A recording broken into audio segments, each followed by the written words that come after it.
And first of all, I would like to introduce distinguished speakers on this panel.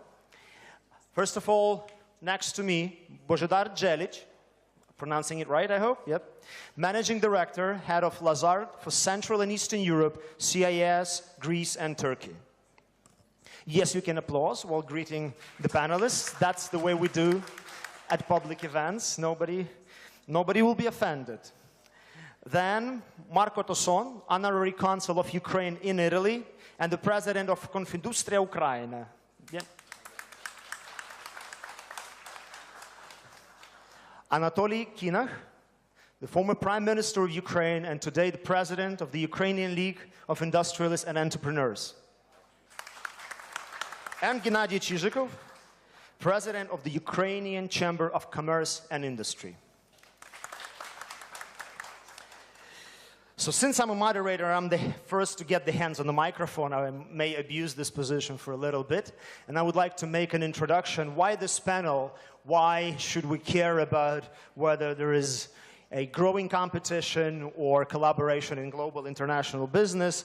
And this is because we're living truly in unprecedented times when a lot of things that are happening today could not be foreseen, and we cannot find analogy in the human history. Because a lot of processes that were thought to be irreversible, like democratization or like globalization, are currently under big question mark. And a lot of experts and entire demographic actually doubt whether it should continue, whether those processes should be reversed. And first of all, we're all witnessing growing geopolitical tensions in the world and effectively slide back to the Cold War era and geopolitical tension between the Euro-Atlantic bloc and Russia and the East. And even in such democratic and tolerant societies as the European Union and the United States, we see growing national populism and economic nationalism and divisions so deep and radical in the society that we could not imagine, all accompanied by bitter political rivalry. And in some of the emerging markets that are the key drivers of the global economy and that were set as examples and role models for the emerging world, like Brazil or Turkey or Indonesia, China, we see potential reverse of democracy with almost unpredictable results of the ongoing presidential elections in Brazil, very difficult economic and political situation in Turkey, and so on. And the very architecture of economy and politics that has been so meticulously built after the Second World War is now being questioned. The role of international organizations, the importance of curbing climate change, and so on. And even economy, even trade and business is being affected to a degree never seen before, because at least in the Cold War era you could say that yes, but Soviet Union and developing countries, they still were interested in trade, they wanted to trade, make business together, and now you see two biggest economies in the world, China and the United States, and bitter trade war when U.S. imposed $250 billion worth of tariffs on goods from China. So all of this and rise of populism and economic nationalism poses a very big question. What should business communities do? What should business people do? How should we all perceive it? And the first question is to the guest next to me, to the panelist, Božidar.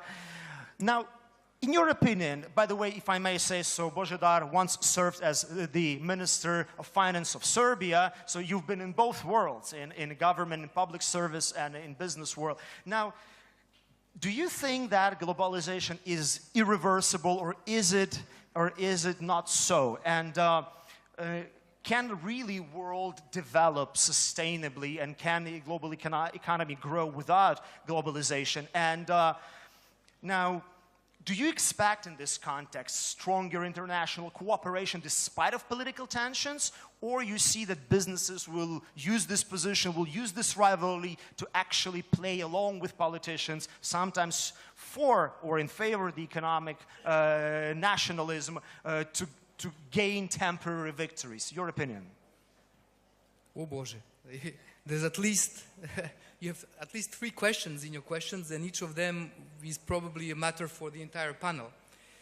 So, by the way, you have 4 minutes. I have 4 minutes, yeah. So I would say globalization as understood of the world being interconnected by the internet, by trade, by information, and by movement of people, it is a process that nobody today can stop in the sense of cutting all those links. The issue is whether this interconnectedness is going to continue to be deeper and deeper in a way of measuring it, the cross-border investments. And by the way, Lazard, which is in the top 5 investment banks in the world, I can tell you that over the last 15 years, the percent of deals on which we work, M&A deals, which are cross-border, has grown dramatically. Now, over 2/3 of what we do has to do with one company buying another company in another country. And quite often, over the last few years, from one continent to another one. So, as a modest testimony of this, we see it growing. And over the past few years, we see it being a bit slowed down. The amount of investment from China coming to the United States, for reasons that you already described, but also because the United States have imposed new ways of checking on security grounds whether a foreign investment, and so it happened, it's often from China, is accepted or not, is serving as a repellent. You have seen after the KUKA purchase of a Chinese in Germany of the major robotics company, there has been also something of a pushback to the extent that the German government has prevented a power company from China buying 50 megahertz, just a German, power producing company, not necessarily what you would think is the most strategic thing. So my point is that what we see is indeed over the past few years, and the election of Mr. Trump, you can say, but also the Brexit, but also, as you said, the populism, all of these are relatively coordinated, not globally, but kind of simultaneously signals that the ever-marching deepening of the globalization is now meeting some roadblocks. So, it's slowing, right? So on the first question, I mean, it is difficult to see how this can be stopped, because it would mean that to cut links that actually are deep down in terms of real politics, very deep. And you have seen that despite all the actions from the United States, last month was the month of the biggest commercial surplus of China to the United States, which is kind of a little bit of a paradox after all the rhetoric and everything that has been said. This is the month where China sold more than ever compared to what imported from the United States. So it is difficult to see it can be stopped. What one can see is more that this globalization will have more a regional aspect. In other words, look at what happened with NAFTA. The trade between United States and China is nothing compared to the trades that the United States has with Canada and Mexico. Those are by far more deeper, more numerous, both in terms of jobs, but also in terms of volumes, the trade that the United States has. And what we have seen is that after a lot of noise on all sides, maybe more on one side than on the other ones, there has been an arrangement which has shown some adjustments, but not a deep one. So in a way, on the first question, I would say we see that globalization is still prevalent. It cannot be stopped, but we see in the United States, and also in the discussions we see between the European Union and the United Kingdom today in Brussels, you can see that this regional bloc, the EU, notwithstanding the interest that they have in continuing to trade with the UK, they find a higher interest and higher call of keeping that regional bloc together. So that's why, and I'll conclude my first 4 minutes already, globalization, yes, but we might well see more and more a regional flavor to it. North America with parts of South America, depending on the amount of populism that will happen in some countries there or not. Europe, and I think for Ukraine it's very important to observe what's going on around Brexit and how it's going. And then China, And actually this block of China is not only Southeast Asia, because there you can see that India does not necessarily want to be there. They would rather be in the Western bloc for reasons that we all know. The question mark will be to what extent Africa will be in one camp or another one. And that's today a very big a flashpoint in international trade and competition because of the resources. So for me as an investor and entrepreneur, it was a very useful tip from Božedar's first account is that when you're thinking about globalization, placing your product and your services, think regionally. It's slowing, one thing. Second, it's going more regional. So take care about your region, think regionally. Marco, that's a very good question coming to you. You represent not only one of the biggest countries in the European Union, you represent a country that is a very important trade and economic partner for Ukraine. And personally, I admire and love your country very much. And I'm worried because, you know, a lot of anti-globalism, anti-liberal comments and moods, at least on the surface, what we see on the surface, are emerging in your country. Now tell me, how do you assess Italy in a global context now? Are you really making U-turn? Is Italy making U-turn from globalization? And do you think that Italy as a country, or any other European country for that matter, could be really competitive in the world without this single market and single block of European Union against such giants as the US, as China? Please. Thanks for the interesting question. Well, I did my best. You know, if to reply to your question, I have the round ball, we say in Italy, no? To understand what will be the future, what will be the globalization in general, and the trend in general. What I can say, you know, Italy can be a good partner for Ukraine, first of all. Globalization, okay. We have this trend of Chinese that is extending very much internationally. Chinese is investing a lot in Italian market, is investing a lot in Ukrainian market. I think anyway we have the good power. We also have an office in China and we are quite active in the relation with Chinese market. It's strategical things to understand not say your enemy, but your collaborator, your partner, what they are doing, what strategic they are done internationally.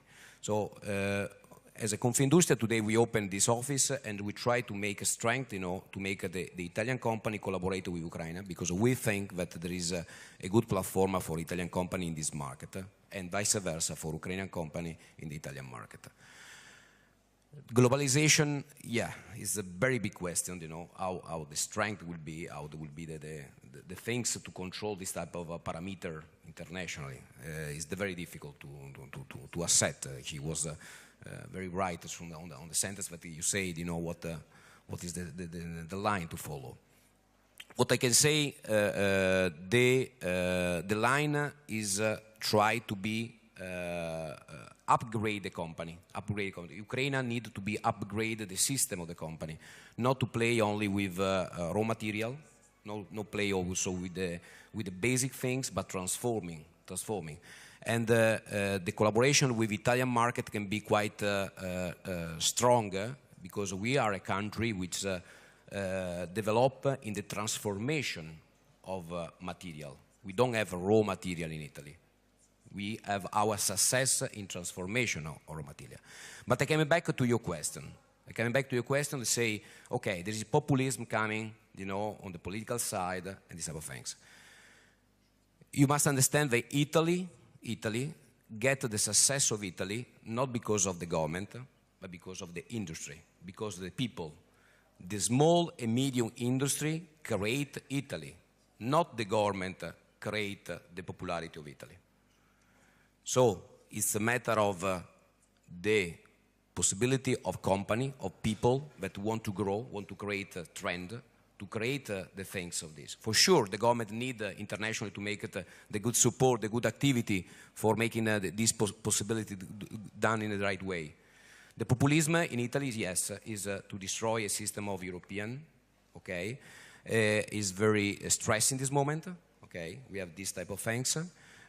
For sure, we cannot be compete in the world without to be inside a system. Without to be inside a system which is called Europe. Okay? We are too much small as Ukraine, as Italy, to be outside a system. We cannot compete as a country as China or as the United States. Okay, we need to be inside a system. So, good or bad, we need to appoint a way how to make it much more efficiently a system together. I'm working today, we inaugurate Confindustria, and I'm working to create this good link between Ukraine and Italy, first of all, and the international to create the good support for Ukraine in going in other countries as China. As China, Italy have a good trend of developing, of exportation, of technology innovation, and I would like to take a lot of Chinese and Italian and Ukrainian collaboration together. We already have a project for the next year to put in this platform this type of project. Fantastic. Thank you so much. So the key takeaway for me from what you've said, definitely countries as Italy and Ukraine must be part of the wider bloc, wider economic power and market to be competitive in this world. And yes, it is true that small, medium-sized businesses and Italian entrepreneurs, their dedication is what makes strong Italian economy and amazing products that we all love from Italy. But see, small question, just for 1 minute, Marco, to you, piggybacking on that, because that's important. I'm an investor, and I love Italy, and I invest in Italy, and I believe in entrepreneurial skills. But then the government submits the populist budget that Brussels doesn't accept, and you see the markets start selling off Italian bonds. What do as an entrepreneur? You wish economy and politics were not intertwined, but they are, no matter what we want. So what do you do in this case? So if the government doesn't support you, mean? No, yeah, well, if the government, by its policies, by its moves, by its claims, is actually destroying investors' trust in your economy, even though economically, by numbers, nothing has changed, right? But bonds, Italian bonds went off, and investors starting to sell off. Nothing changed in the economy just because of the budget move of your government. What do you do as an entrepreneur in this environment? In this moment, the entrepreneur is trying to find the right partnership, in general, Yes. To find the right partner in order to have like a basic things international in the market. So Italian is expanding, to have safe in the market, safe in collaboration in different market. Okay, this is what to avoid instability of some market, instability of government, instability of things. In our Italian market, Italian people already open companies, opening branch, opening activity differently in different market in order to balance all the activity, in different things. We are trying to balance the macro system, having, reducing the risk of political things. Thank you. Anatoly Kirillevich, тепер питання до вас. Mr. Kirillevich, now the question to you, You're the only panel participant, one of the few in this forum, actually, who had this immense experience in Mr. Kinach. You occupied a lot of senior positions, but then an equal part of your life you dedicated to the private sector and the industry and business. I have a question. We often hear that the world is turbulent, investors are not, and are very concerned, and even bigger countries like Ukraine must be a part of an economic bloc. We were considered a part of an economic bloc, the CIS or the customs union led by Russia, but we decided that we want to be a part of the European economic space and a member of the European Union. We're on the way to that. So we're in between these blocks right now. So what do you think? How do you think Ukrainian business should act? Do we play in tune to the nationalistic slogans and try to introduce tariffs and quotas to protect ourselves in the trade wars, to try to create favorable conditions and maybe try to tilt the competitive environment to our side? Or should we boost international cooperation, try to enter international markets, and to intensify our communication with the international business? What do you think is the way for us? First of all, I thank the organizers for organizing this amazing discussion, which is very important for Ukraine as well. But just to say a few words on the main topic. Globalization and competition are very intertwined. I can recall the periods of the first industrial revolutions from history. So when such nations as the Britain, France, and the U.S., before they became actually internationally competitive, they were very isolationist and very protectionist. As soon as they felt their strength, they stepped up their efforts for globalization. So these things are very interconnected. So the globalization and protectionism, they have an influence on us on all the stages of our development. I must state that one of the reasons why Mr. Trump won the presidency is because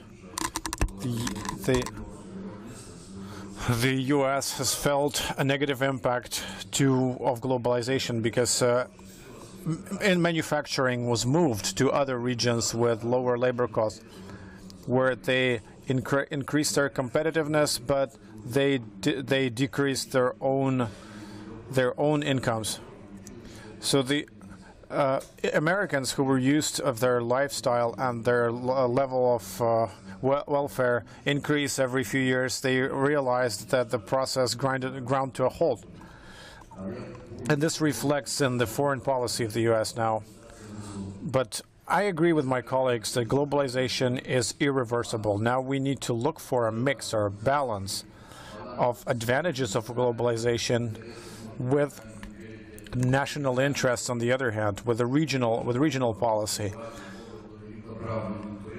and to create conditions of equal, egalitarian competition, including such areas as world trade and economy. Unfortunately, Ukraine is right now on a very risky stage.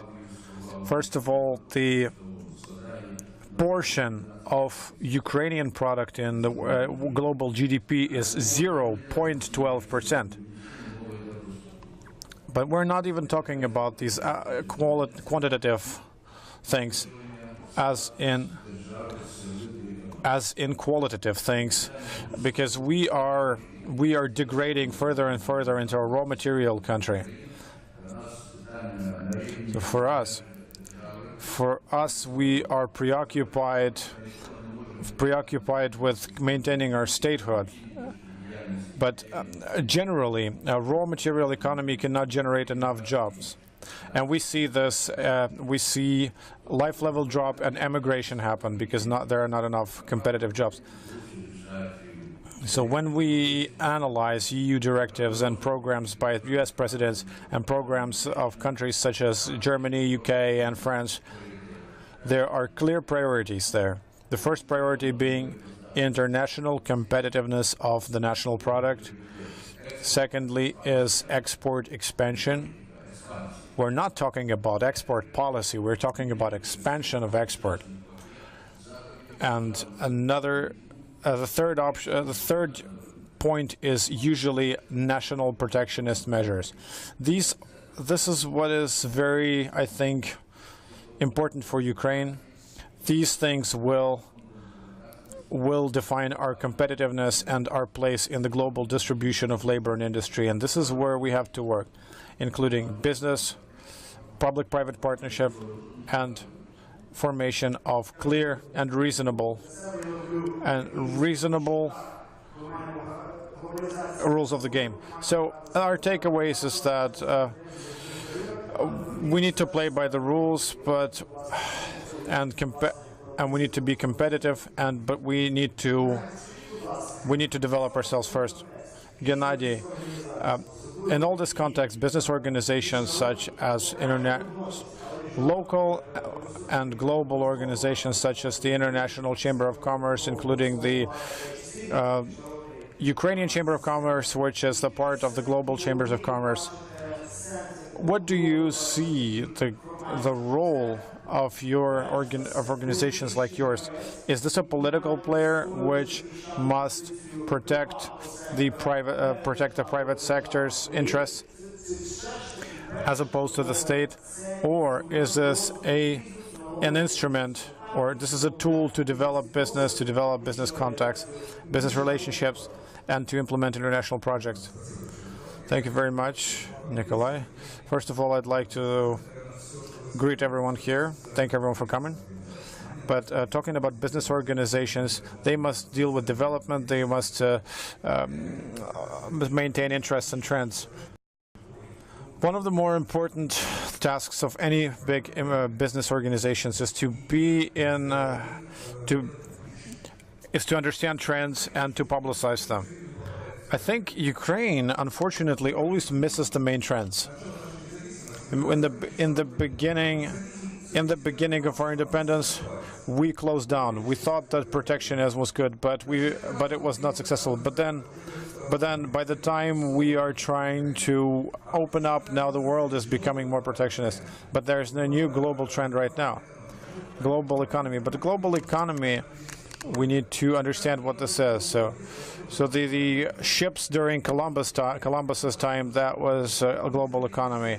That was transition of capital. This is what we fail to notice. We don't need a passport to participate in a global economy. We don't. All we need is a computer and some brains, and you're a global player. And now we're against the trend again. And again, most of our people started leaving Ukraine. Most of our better people. So we need some organization in terms of. In order to foresee and communicate these trends.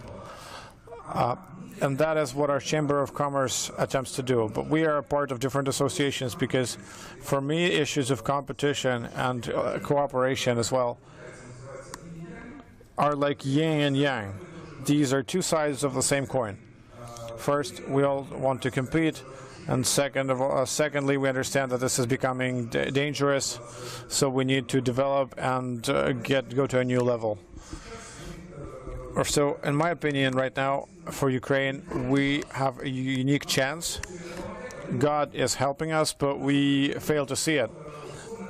So, strictly speaking, we see how does protectionism work. So American economy is still developing. They're always complaining, but it's still developing. It's on the rise. European economy and Germany is on the rise. Many countries are on the rise. So China is even saying that they're fine. They're opening their borders. They're opening their markets even. Ukraine, thanks to these protectionist measures, it has new chances because the U.S. is pushing out China, was creating new opportunities for us. We're having opportunities in the European markets, in the Chinese market. We need to see the trend. We need to stop complaining and bickering and move forward. Dear colleagues, we have over 2 million entrepreneurs, but we only have 130,000 entrepreneurs. Entrepreneurs engaging in foreign economic activity, and about 13,000 maybe working with Europe. We need to just pick up steam and keep moving. Honestly, I didn't expect this kind of a response. Such business organizations as the Chamber of Commerce, they accumulate so much first-hand information so that you can read that and you can react to that as an entrepreneur. Back in what the panelists have said, so what are the roles for the emerging markets then? In this context, now we have heard that the role of Ukraine in global GDP is pretty minimal, and in general, I would like to remind everyone that 85% and even more than 85% of global GDP is being produced by 20 countries of the world, by G20. Everybody who are beyond the G20 club are producing in total up to 15% of the world's GDP. So you have to take it into consideration when evaluating your position in the world. So what is the role for emerging markets? What should we do? Should we take advantage of all the mayhem that's happening, use some protectionism, get stronger, then do the expansion as Anatoly Kyrillovich suggested? Or should we, or is it even worse for us because investors are becoming even more conservative and would not let as much as we hope of capital to go to the emerging market? Please. Again, 4 minutes for a very big question. I would say over the past few months, when you talked about emerging markets, you would have heard most of bad news because the amount of money going into the emerging market funds is being taken down. The quantitative easing is progressively ending in the United States, Europe, UK, and Japan. At the same time, the role of emerging markets, as you told me, as you asked me, is to emerge. And so the trick is that not all of them emerge. Some of them are kept in that status for a long time. And of course, I mean, in 3 minutes and 16 seconds, I'm not about to tell you what Ukraine should do, because this is really for the Ukrainians here to be present. So on big topics, I will give you just a few examples. So in my experience, I was, just first example, the science minister and technology of my country. So I went to Silicon Valley, and we met a company called Altera, which is producing chips for the telecom industry, very high added value. And so I was explaining to the CEO and to the CTO that we have low taxes, that we're giving subsidies, and he was not listening to me. And at one point I said, I'll stop. I said, you're not interested in what I'm telling you. What are you interested in? He said, my friend, I have $3 billion in the bank. Your tax breaks, I'm not interested. What I'm interested is, what type of engineers do you have? What languages do they know, technical? Are they able to work into multi-language, multicultural setting? If you have 200 of those, I open tomorrow a development center in Belgrade. So I said, okay, that's concrete. I come back home, I bring the dean of the electrical engineering faculty, I bring the entrepreneurs from the IT system and said, guys, so how many of those do we have? What do you think? I found 12. So this day I was very sorry I'm not the minister of Ukraine, because Ukraine every year produces 157,000 graduates in engineering. Yes, there is a risk that some of them might leave, but at the same time, this is the absolute competitive advantage that Ukraine should focus on. Because there, it is not about having 1 hectare more of land. It is not about spending 1 more hour. This is scalable to the infinity in this technological world. So that's one aspect. The second one is about how do you take advantage of all the opportunities.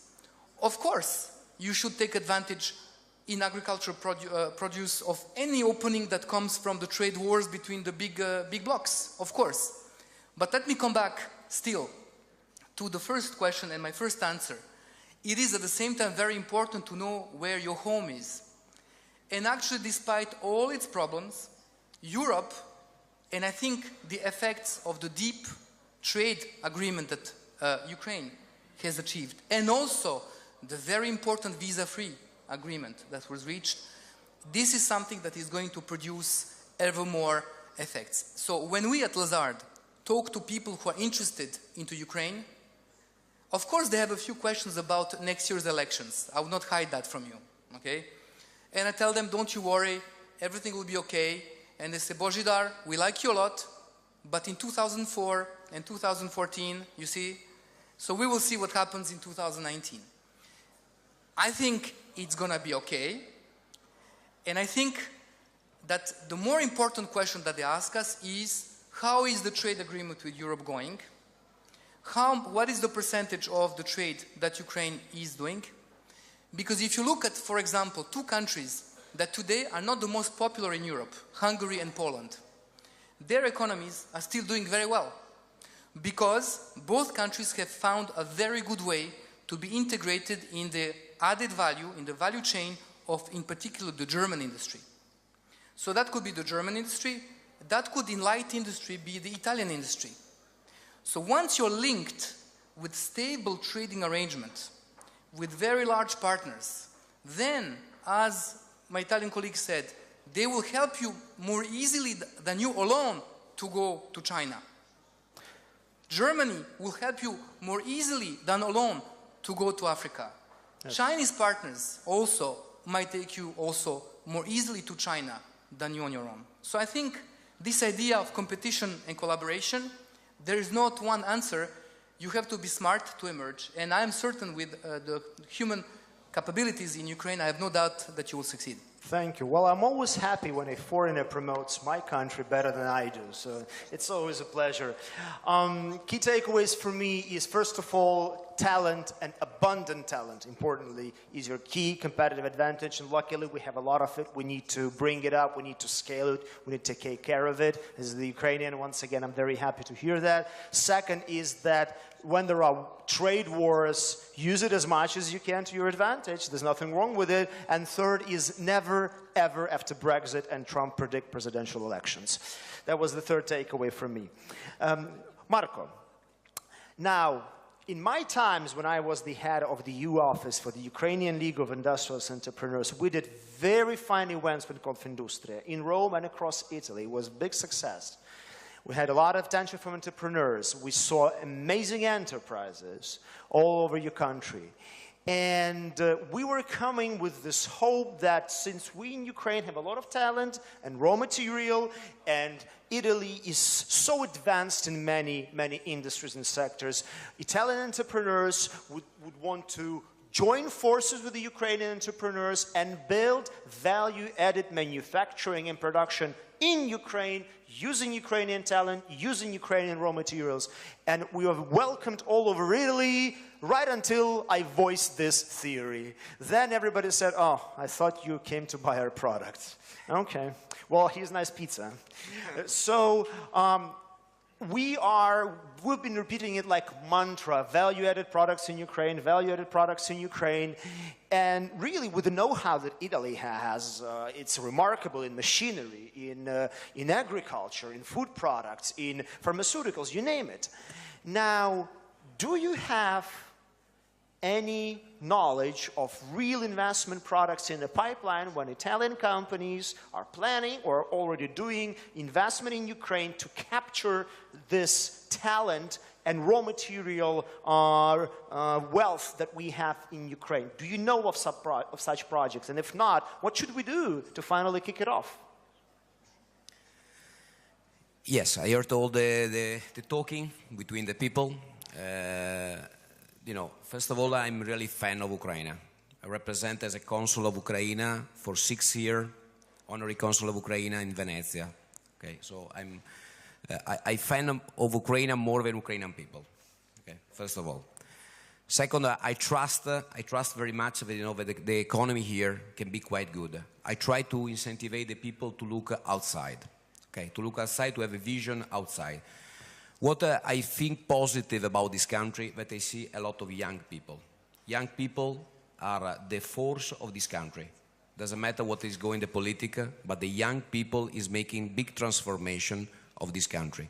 And young people is the people that can make the country from raw material to technology things, to upgrade things in the country. So this is the main point of the things. We have different projects at Confindustria. We create this Confindustria Association, the biggest association in Italy, and we have a very big project with many Italian companies that want to develop here. We discover that in Ukraine there is a very interesting activity in intellectual, not only in manpower, okay, but there is can be quite good. But this company coming from Soviet time, this company coming from an old system, this company needed to be transformed. We have a big project, you know, for example, in a coal matter, coal project in coal factory. Okay, you have very big technology, we have big engineer, and we try to, for example, make a big collaboration with a company here, buying a share of this company in order to make international project. Italy, very nice country, but it's not only spaghetti and pizza. is technology, is a lot of things. It's, anyway, unfortunately, I must say, I'm Italian, it's an old country. An old country which the bureaucracy stopped many activity. And we found in Ukraine the possibility to make the bureaucracy much more faster, much more possibility to do it, much more flexibility to do it in fast way. So, for example, a joint of an Italian company which is doing coal sector projecting machinery and with an old system, Soviet time system, which can be transformed very fast with the Italian technology, can be a quite winning point to make business outside, to be business in China either, because either China needs this type of technology. But if you sell your technology, your raw material as it is now, you're selling for 0 or 0 plus 1. If you're selling technology or know-how with Italian technology, you sell for 100. The cost in Italy is very high of production, cost high of manpower, okay, manpower technology. But putting together your capability and Italian capability can be winning point in many markets. Many markets you don't know, but for example, German market, most of the machine of Porsche, Mercedes, these are produced in Italy. The leather is produced in Italy. Many components are produced in Italy. Germany is very good people. They are assembling these products. Okay, the design, some design is made in Italy.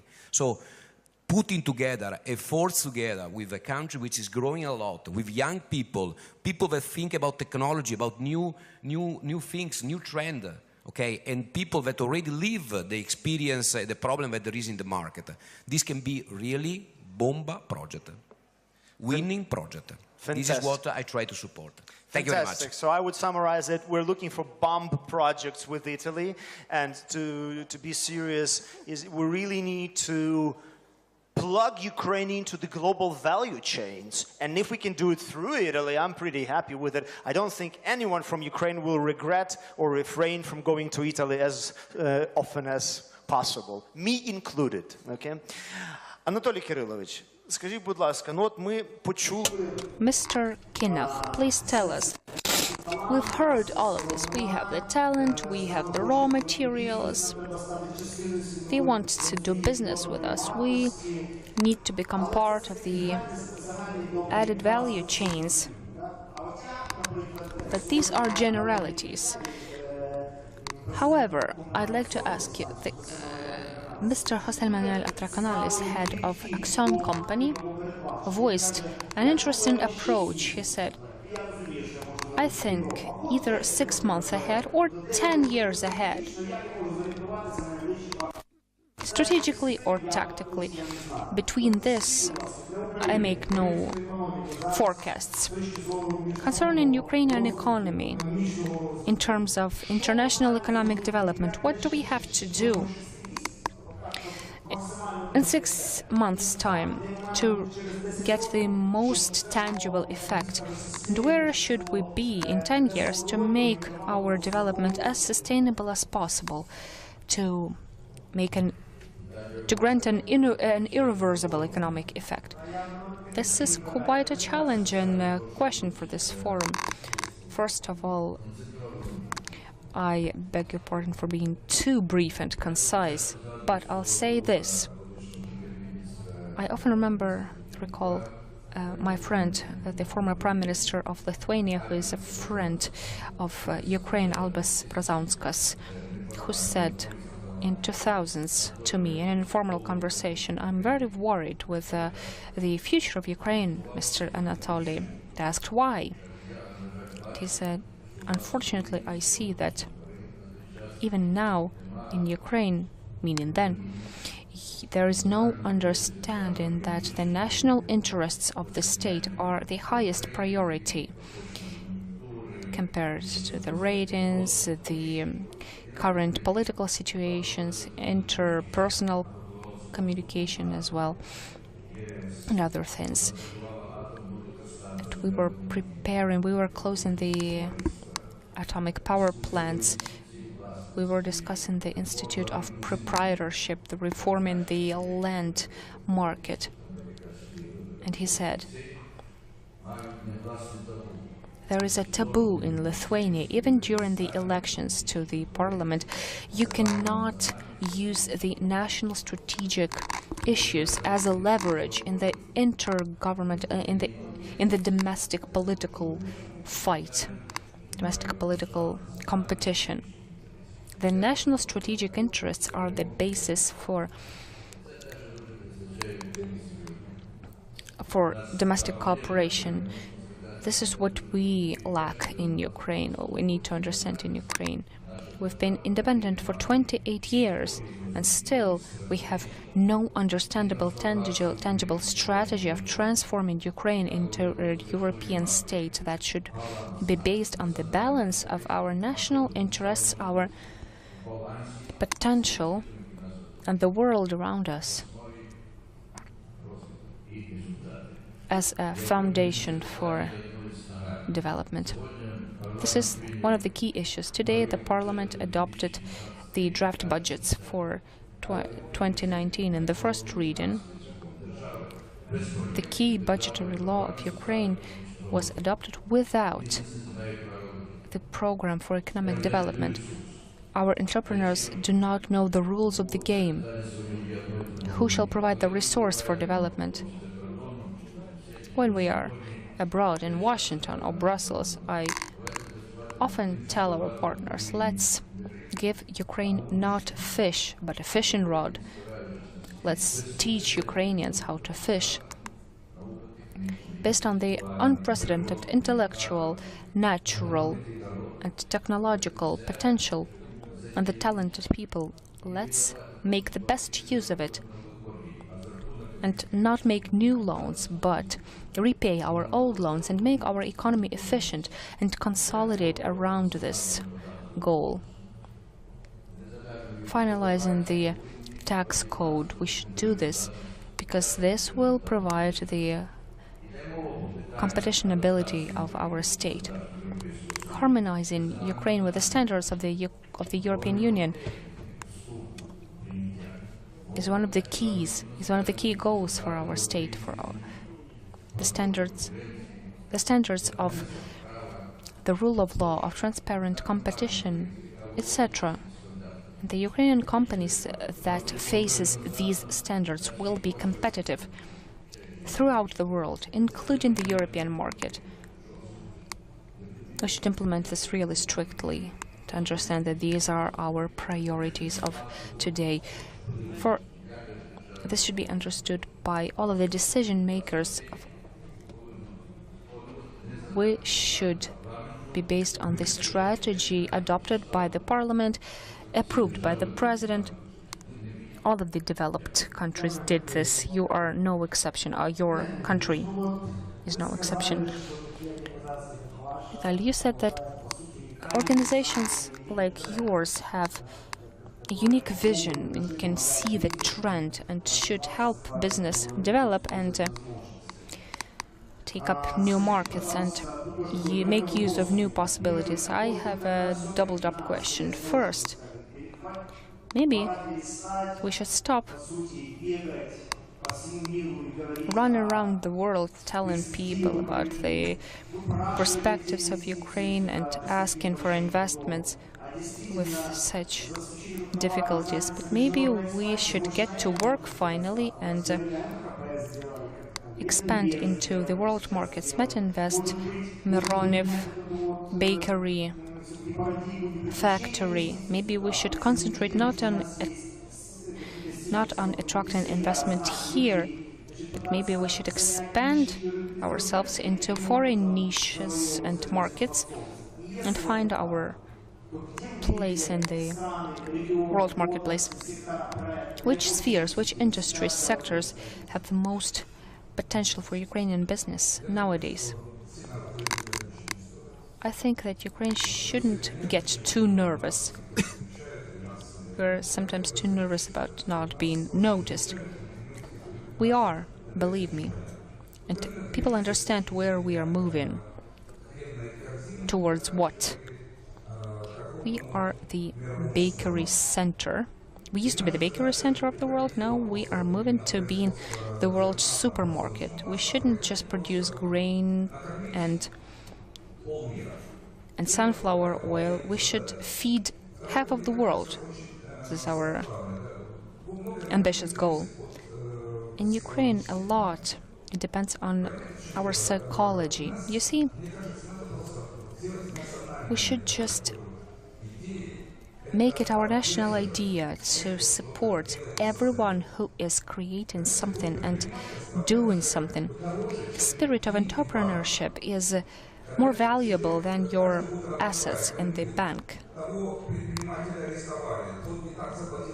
When every day we hear news of entrepreneurs being put to prison or getting fines, people begin people get scared. Maybe they think, maybe I should go work at the government. It's a tragedy when most of our students want to be prosecutors or judges. That's a bad sign, a bad signal. So in the 1990s, we've seen a unique period, not the criminal side of it, but what it is was an ingenious thing that nobody else in the world did. The state, from the state socialism, government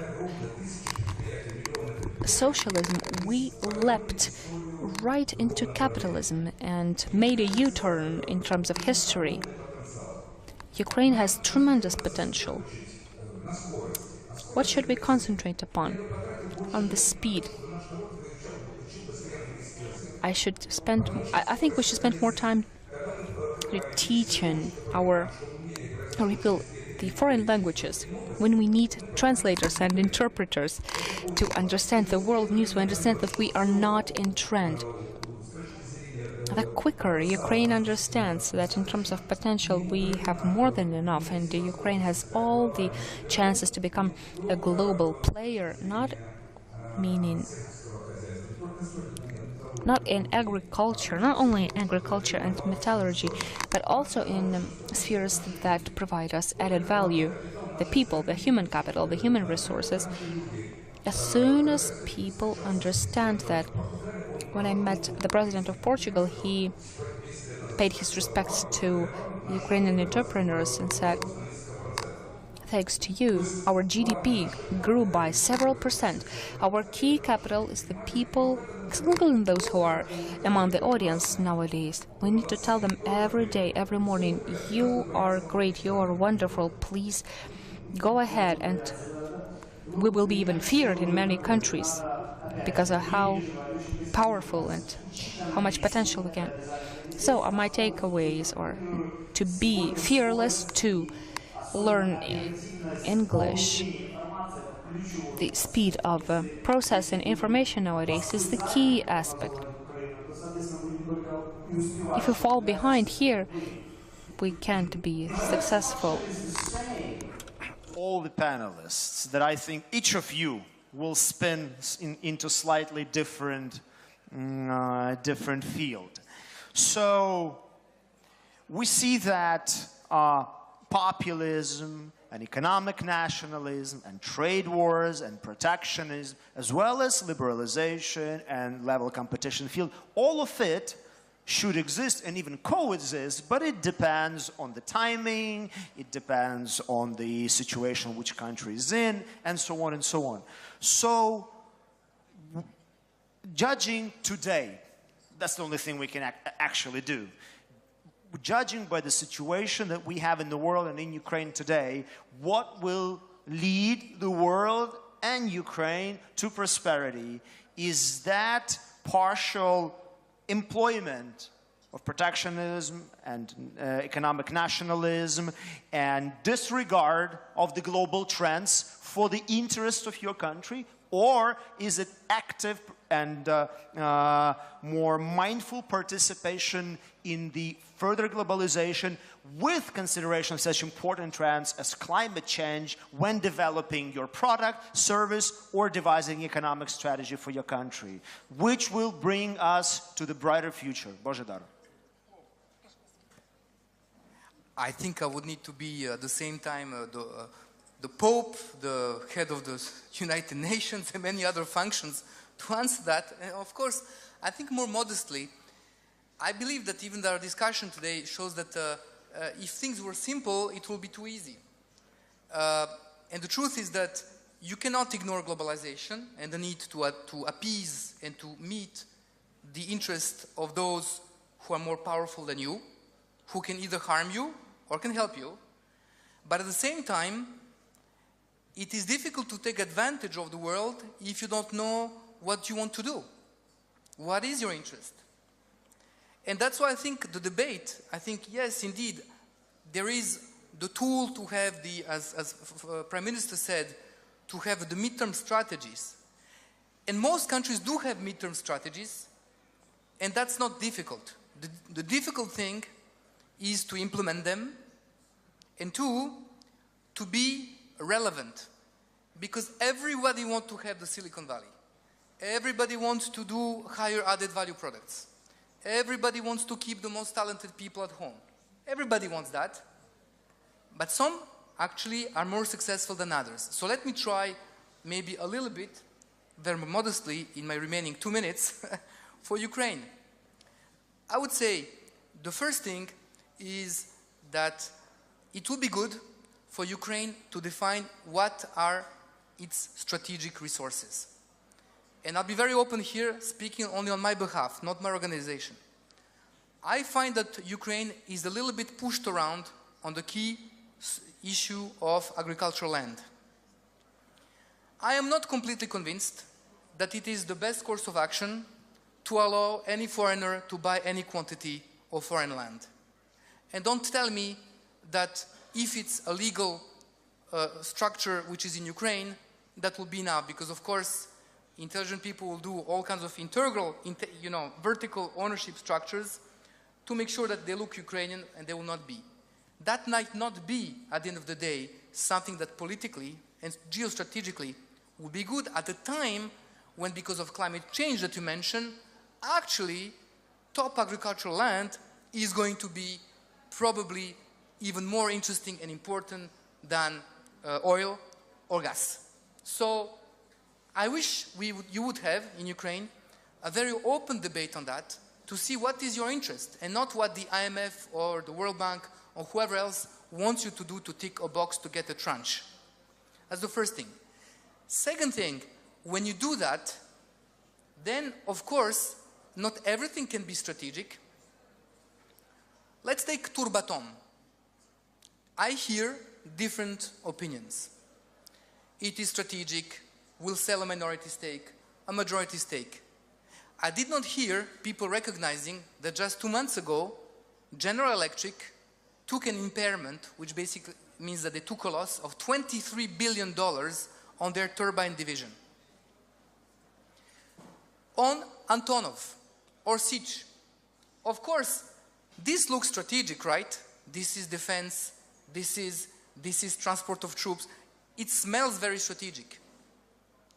But at the same time, one should recognize that over the last 12 months, Bombardier, with the full support and many billions of Canadian dollars of the Quebec and the Canadian government, in the end, had to give for exactly three euros, the entire CS program to Airbus of fully valid planes that were proven absolutely workable and which already had sales. They just could not sustain the competition in this very oligopolistic, in fact, duopolistic market with a third player that is coming, which is the Chinese one. And at the same time, only a few weeks later, you had Embraer, who had to marry with Boeing. So I think that's the debate also on other resources. Maybe there, you need to find the proper deal with some of the undisputed leaders of the cartel, which in the future, in some sectors, will lead. And then after that, frankly, the rest is about the talent of the people. Because I agree with Suchishkov.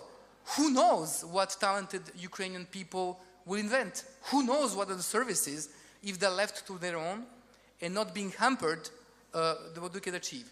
And for that, I suppose, one thing that Ukraine had as a problem was that a few men held many companies, it will be good to have many people hold a few very big companies, so that you have a mix, and that this system is actually more acceptable, because you would not have just a few capitalists and everybody working for them, but actually ever more companies where people do hold shares, and they are in their own right a bit of a market players to create the large-scale companies. I don't want to make and I'll close there, just as an example. As you can see, I feel very passionate about your country as well, where I lived 10 years ago when I was the head of a bank.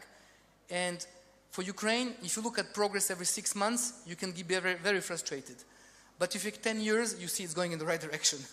So it's, you know, you just need to keep faith and maybe accelerate a bit the pace, because the world is accelerating. So I have no shares, neither are they my clients. And I don't know exactly how the company is made. But what I can tell you, I live in Paris.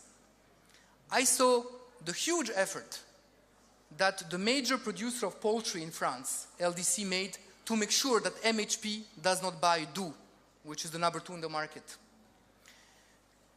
The vicious campaign against MHP is a compliment to this Ukrainian company.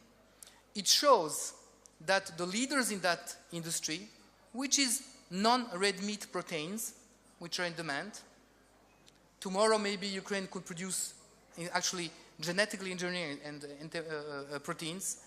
That shows that at least in that one sector, Ukraine is starting to produce a European leader, which will be able to establish a very long-standing position in the market.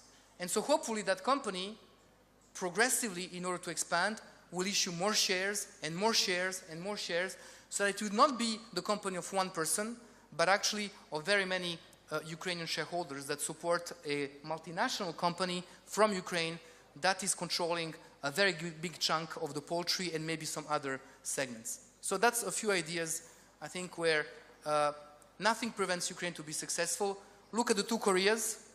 Look, one people, one religion, one climate, one geographic zone, cut in 1952 because of the Cold War. You take it 50 years down the road, in the south, one of the most advanced and the richest countries on the world.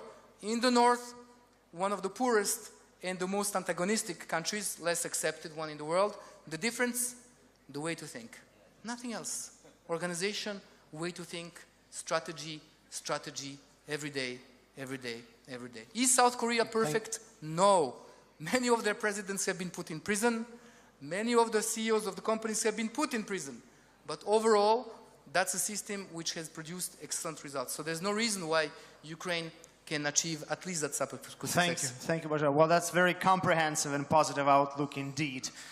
That's for sure. The key takeaways for me is, first of all, even today, in all the world, even big names, multinational, well-established legacy companies are never too big to fail, first of all. Secondly, we do have international competitive players from Ukraine emerging globally, and this is very inspiring. Marko, so what is your conclusion? What is the best, you know, you like this, in an old Slavic tale, you have this tombstone and you have to choose, go right, left, or straight. Now, so which road should we, and by the way, Italy too, take? Is it protectionism, nationalism, at least temporarily, or is it further globalization and push for liberalization, and with consideration, of course, of climate change that we all depend on? To find a way, to find the real right strategy is very difficult to say what the world is saying. Which way to go? Yeah, you know, as I say and I repeat, you know, you are a young country, young developed, young mentality. You know, let's use the capability that you have. You know, you have this big strength that you can change very fast. We are not able as Italians to change so fast as you can do, and I see transformation the last few years, you know, very fast. Just to adopt, you say, okay, it's very long for a government to adopt a law, to adopt a system for legislation. In Italy, if we adopt a change of legislation, we take 10 years. Here we are speaking about 5 years, and the transformation of legislation is total. Okay, so you can be look also what is happening a little bit outside of Ukraine, you know, and to try to start with the basic point: what I have, what I can be better, can be the future. Okay. To put too much points in the general vision, it will be like a stop everything. You know, let's do step by step. You know, and work a little bit. What can be the vision in general? To say, okay, young people we have good formation. We can form more. We can have international collaboration with people. You know, from this base we can work, organize ourselves, collaborate with other countries, and grow in this matter. I think there is a big future for your country. Let's look positive on young people and international activity, international collaboration. Open the mind a little bit more, okay? Cancel a little bit the old strategic system of thinking Soviet way. Sorry to say that, but sometimes I found old system to think in a Soviet way. Cancel a little bit this type of things, you know, and accept the young people in the bad and in good thinking they are doing, because the young people sometimes make a lot of mistake, but also in the mistake they try to do good things, you know, and this is positive for a country, is at least to do something. You see the exposition that is on the other room, I was astonished. You see the technology, the things, the innovation, the things that the people are trying to incentivate. I see new park in IT technology. Okay, it's existing also in Italy, but you know, how long to make it this? 20 years. How long to make it here? 3 years. So you must be, you know, happy that this is happening here. You must be thinking that you're doing steps ahead very fast. Think about that. Look around what's happening, okay, and understand that you are in the right way. Accept only some suggestion from other country that can help you a little bit more to target the things. Accept the suggestion of some businessmen or some technological people or some university to make more target your vision in the market, you know. So step by step, let's do it. Your question very nice, very interesting, but we are speaking about the dreams. So let's think about the basic things and step by step to grow in the different things. There is a lot of things to change in Ukraine. There is a lot of possibility to do it. You know, I learned a little bit what is Ukraine. A lot of things to do. And picking up on, very good answer, thank you. I will be very specific now. So do you see today Ukrainian and Italian businesses, are they competitors or are they partners? More, I mean, we all partners and competitors at some point, but more. Are Ukrainian and Italian private sector today more competitors or more partners? They are competitive, they are competitors. They are more partner than competitors. They are more partners. They are more partner than competitors. Fantastic. This can be winning point. Fantastic. Толі Кірович, у мене такі саме до вас високі питання, як тут всі мені. Mr. Kinach, I have some very lofty question to you, but still,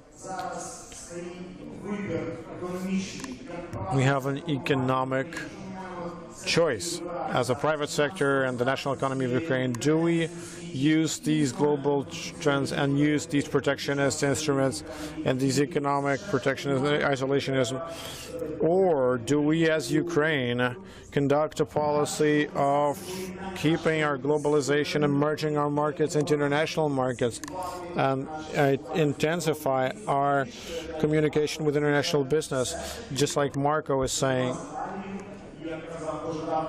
just like Bozhidar said, companies like MHP and others, just trying to find ways to be more partners with Ukrainian, with the European business, or so are we more partners or are we more competitors? What do you think? You see, there are certain constants in such things as competition. It was, is, and will always be. Nobody really likes their competitors, even despite any kind of rhetoric about partnership and trust. We need to understand that. There are such things as economic patriotism, when the state is determined and the system is geared towards creating jobs in the national economy, so that partnership is equal, that is transparent and mutually profitable. And I'm not even talking about competition. And we can't be angry at other states because they have to protect their national interests, politically and economically.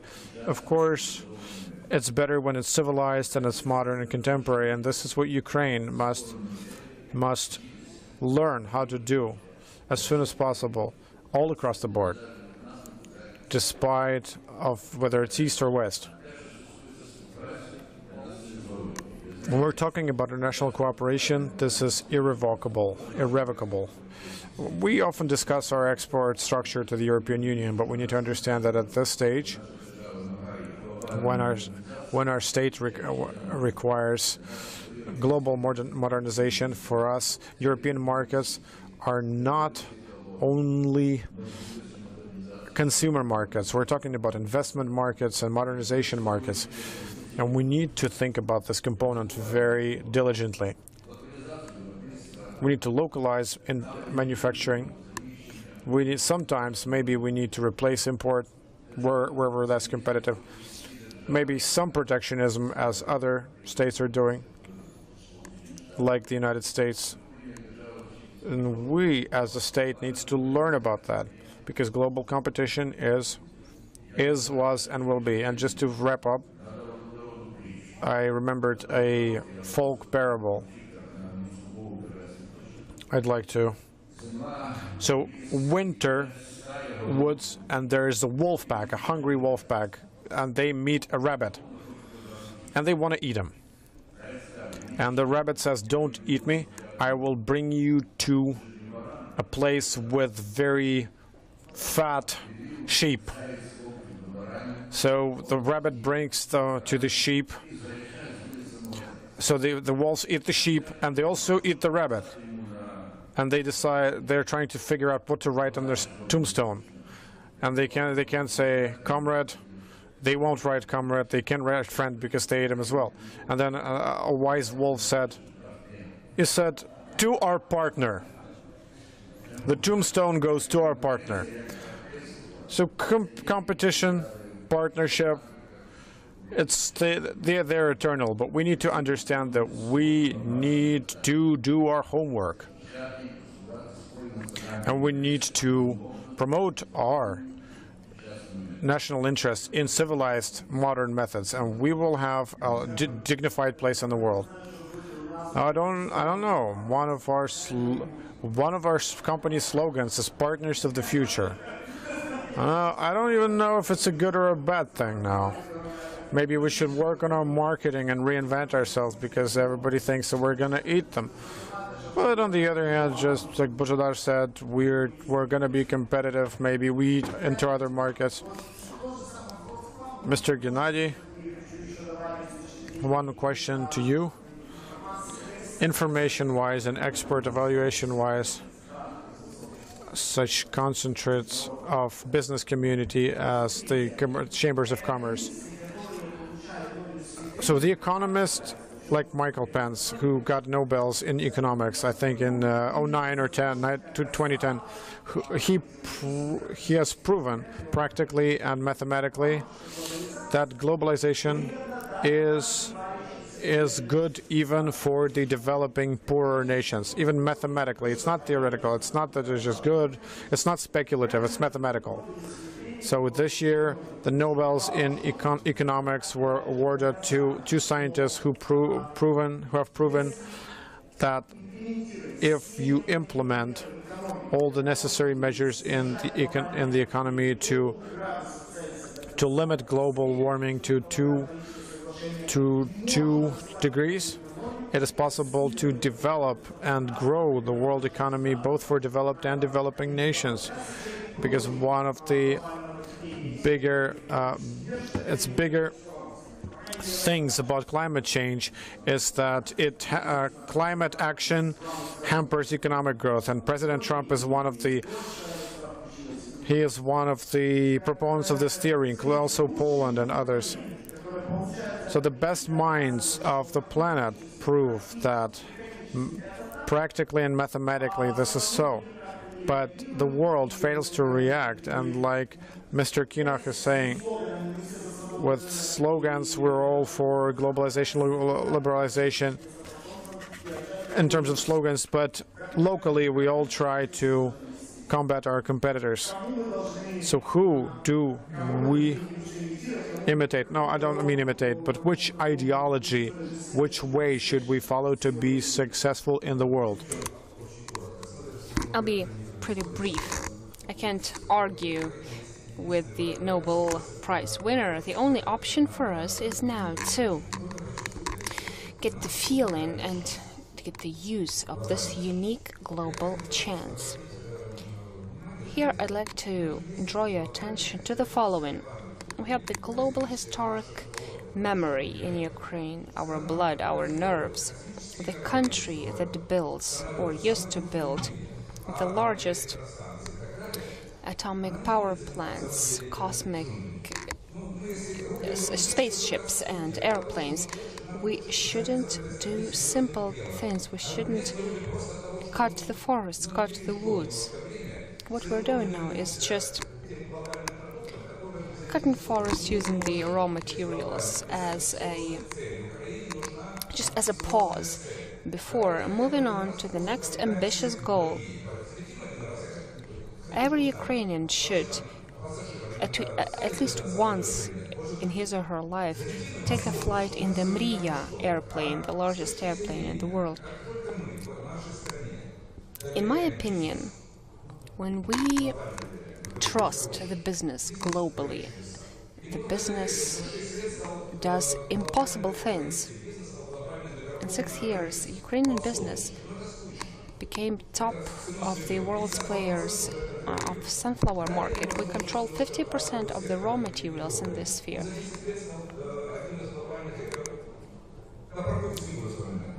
The electric, in the energy field, the same. My point is, in terms of IT, we are almost European leaders. In Central and Eastern Europe, we are leaders. We'll let the IT live, and it lives and prospers. For instance, the honey industry, producing honey. We are number 2 in Europe by production of honey. It's trendy in Europe to live sustainably and healthy food, organic food. The Ukrainian berries, Ukrainian honey comes in hand here. Globally, you can't be a walled garden globally. We should open up the opportunities, open the chances to make our market competitive. We will be competitive even compared to France and China. Freedom is the global chance for us. We have nothing to fear. Here I agree with the Nobel Prize winners. Yes, applause. Thank you. So, we will use IT people, honey, berries, airplanes. Questions from the audience. I haven't received Telegram chatbot questions. I don't know for what reasons, so maybe let's make it all in good old-fashioned way. Questions and answers. Please present yourself, be very brief. And my name is Viktor Skarshavsky. I'm an economist. My question is to Mr. Janich. What is the amount of investment by Lazard Bank into Ukraine? In what spheres and how much do you plan to invest? I love questions like these. Bank helping investors. We are not an investor ourselves. We have a part of Lazard, which is Lazard Asset Management, and I don't know what they do because otherwise I would have some, compliance problems. Today, when we talk to the investors about Ukraine, they see 3 risks. 1, devaluation. 2, political changes. 3, still influence of deep power that could one day destroy what they built. It's still there. I'm very open with you. Is it less than before? It is. And what I see is already a differentiation by sectors. So it happens. In the energy sector, the investors in the energy sector are used to working in difficult environments. So they're not so afraid. If you talk about agriculture, same story. Those people deal with the assets that are in the country that could, in the worst of times, be taken away from them. so they know they're used to that and they're not afraid. So I think this is the priority, to attract the best possible partners, keeping your national interest in this. Upstream gas, because as everybody who knows about this sector would tell you, Ukraine should be able to be self-sufficient and maybe also be able to export. Now that's a priority. Think about how you want to open upstream gas and oil. 2, in agriculture, I already talked about the ownership of land. So let's put this aside. I think you understood what I think, but it's up to Ukraine to decide how the legal framework will be. Nevertheless, most of the people would tell you that the current shape of Ukraine agriculture should allow it to multiply by 4 or 5 the amount of exports and added value exports of what they do. Machinery, light manufacturing, same story. IT. In IT, currently we have a mandate to sell a 1,000 person strong information technology company in Central Europe. The demand is phenomenal because there is a lack of engineers, as I mentioned already. Ukraine already today has 4 companies that have at least 6,000 engineers here. So have 20, have 50, let them grow to 50,000, 60,000. And that is something where Ukraine can have companies that will be worth not 1.5 billion or $2 billion on market cap. Those companies could be worth 10 billion, 20 billion. And one day maybe one of those entrepreneurs sells the company, then it's going to be a bit the Israeli scenario, whereby the people in Israel who sold the companies to American or European companies then become the investors in other Ukrainian technological companies. And they'll be much better investors than any state-sponsored scheme who is going to decide who is a better entrepreneur. The entrepreneurs are the best to choose. So I would say agriculture, energy, IT, machinery, because today the differential in cost structure, and I agree, I understand when Mr. Chishkov says that Ukraine should shoot for the stars, but at the same time you need to employ the people and everybody, including those who don't have a master's degree and a PhD.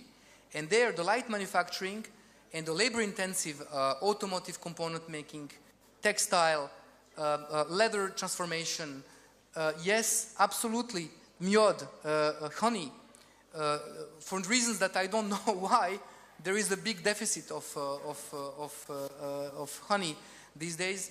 Those are the labor-intensive things where I think Ukraine can do. So really, I remember the difference between, let's say, the developed world and sometimes the Slavic world. So I'm a Slav also, and I'll give you one little anecdote. You know the song, short, yeah, in America, you know the song Don't Worry, Be Happy? Yeah. Maybe you heard that song. Well, in Serbia, we had a group that was very popular who was called Don't Happy, Be Worry. That's the problem. We tend as Slavs always to see things worse than they are. So rather than encouraging each other, saying, yeah, that's great what you do more, or saying, what did you do? I want to learn because I want to do it. We say, oh, don't do it. It's too risky. Don't go there. And why do you have this car and I don't have that car? And actually, if you are successful, probably you're a thief. Because if you're successful and honest, maybe I'm incapable.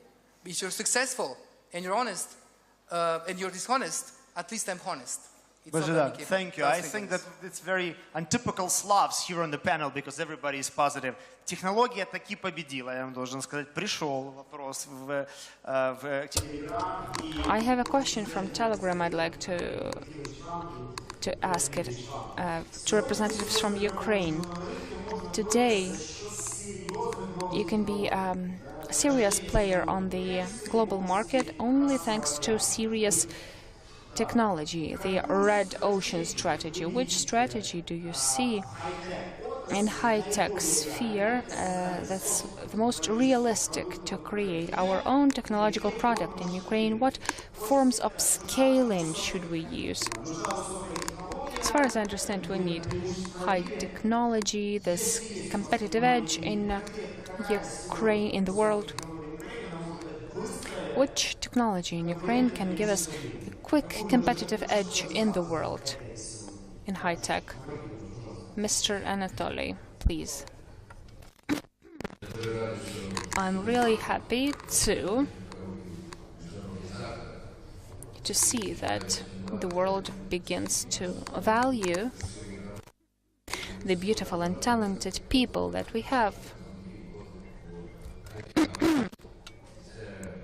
and uses IT as an example. This proves how potentially successful can Ukraine be at various parameters. In IT could become quite a powerful competitive edge for us. In certain cases, in IT sphere,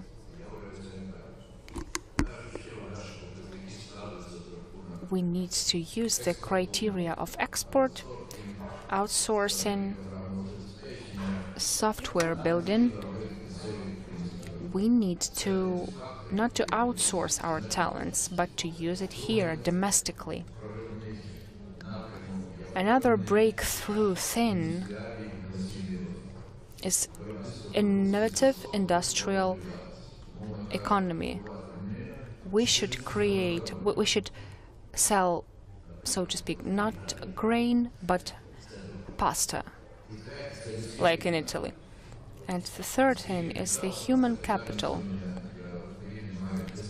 For Ukraine, it's a question of utmost importance.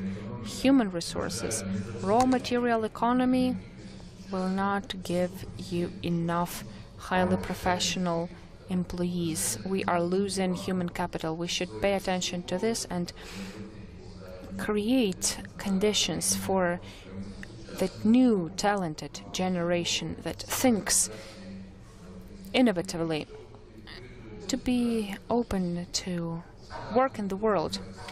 And these directions are of utmost importance for Ukraine. The world is changing very dynamically. The time is crucial now. There are the points of no return, so to say. There is such a concept in science. We need to take into account the dynamics of the world, and we should never let the gap widen between ourselves and the developed world. Thank you very much. This is an illusion that we can only sell technology abroad. They also buy our corn and our grain with great pleasure.